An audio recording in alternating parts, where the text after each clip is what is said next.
अस्सलाम वालेकुम, कैसे हैं आप? आज मैं आपके साथ बहुत ही क्रिस्पी और क्रंची मिक्स सब्ज़ी पकोड़ा की रेसिपी को शेयर कर रही हूँ, जो कि बहुत ही लज़ीज़ और मज़ेदार बनकर तैयार होंगे। इन पकोड़ों को बनाने के लिए जिन चीज़ों की ज़रूरत है, उनमें मैंने लिया है पिसा हुआ खुश्क धनिया 2 टेबलस्पून, कसूरी मेथी 1 टेबलस्पून, अजवाइन हाफ़ टेबलस्पून, नमक 1 टीस्पून, हल्दी पाउडर क्वार्टर टीस्पून, दड़ा मिर्च 1 टेबलस्पून, सफ़ेद ज़ीरा 1 टीस्पून,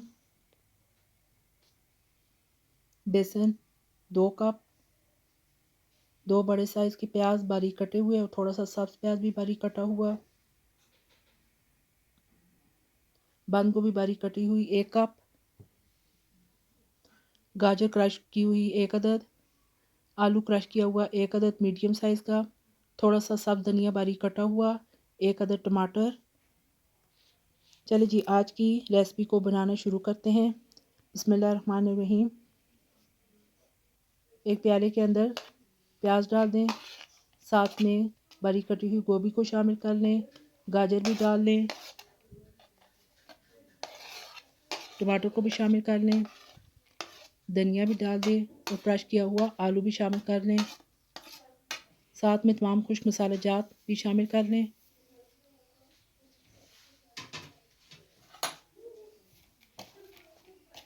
अच्छे तरीके से मिक्स कर लें।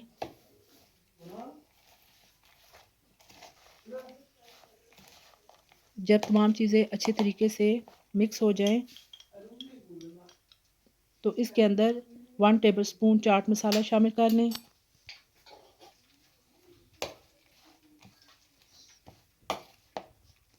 अच्छे तरीके से तमाम चीज़ों को अच्छी तरह मिक्स कर लें। अब इसके अंदर बेसन को डाल दें।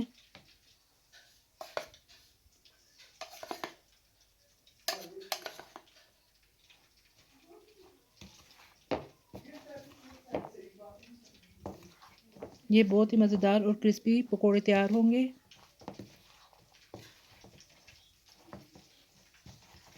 पहले आपने पानी शामिल किए बगैर तमाम चीज़ों को अच्छी तरह मिक्स करना है। फिर थोड़ा थोड़ा पानी शामिल करना है। 2 चुटकी येलो फूड कलर शामिल कर लें और 2 चुटकी बेकिंग पाउडर शामिल कर लें। अब थोड़ा थोड़ा पानी डालकर अच्छे तरीके से तमाम चीज़ों को मिक्स कर लें। जितने अच्छे तरीके से मिक्स हुआ होगा पकोड़े उतने ही नरम और लजीज बनकर तैयार होंगे।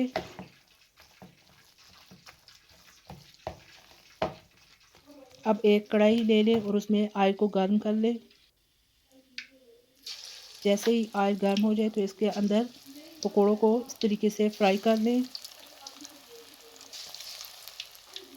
आंच को आपने बहुत ज़्यादा तेज़ नहीं रखना बल्कि मीडियम रखना है।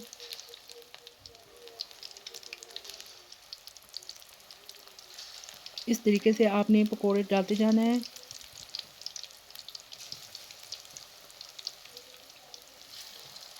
अगर आप हीट को ज़्यादा तेज़ करेंगे तो पकोड़े जल जाएंगे और अगर बहुत ज़्यादा लो रखेंगे तो ये ऑयल जज़ब करेंगे। इसलिए मीडियम फ्लेम पर आपने इस तरीके से पकोड़ों को अच्छी तरह फ्राई कर लेना है।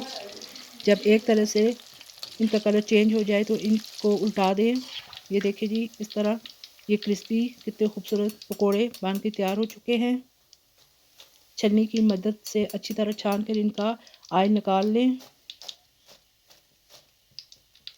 ये देखिए जी, बहुत ही क्रिस्पी बनकर तैयार हुए हैं।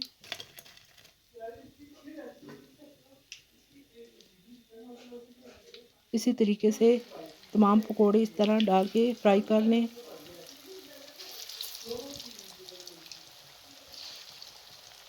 और तमाम पकोड़ों को फ्राई करके निकाल लें।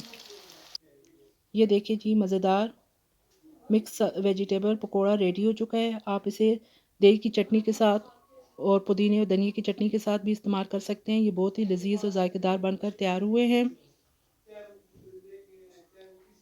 अगर आपको मेरी रेसिपी पसंद आए तो लाइक कर दीजिएगा और साथ में मेरे चैनल को सब्सक्राइब और शेयर कर दें। बेल का आइकन को भी प्रेस कर दें ताकि मेरी हर आने वाली नई वीडियो आप तक पहुंच सके। इजाज़त दीजिए। अल्लाह हाफिज़।